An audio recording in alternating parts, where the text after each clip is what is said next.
Hello বন্ধুরা, 7ই September হইতে 21শে September পর্যন্ত পিতৃপক্ষ চলছে।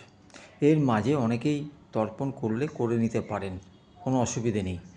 তর্পণ করার দিনক্ষণ ঠিক হয়েছে 7ই সেপ্টেম্বর হইতে 21শে সেপ্টেম্বর, অর্থাৎ মহালয়ের দিন। যারা তর্পণ করবেন, তর্পণ করলেই সব কিছু মিটে যায় তা না। তর্পণ করার পরে ব্রাহ্মণদেরকে কিন্তু খাওয়াতে হয় এবং দক্ষিণা দিতে হয়।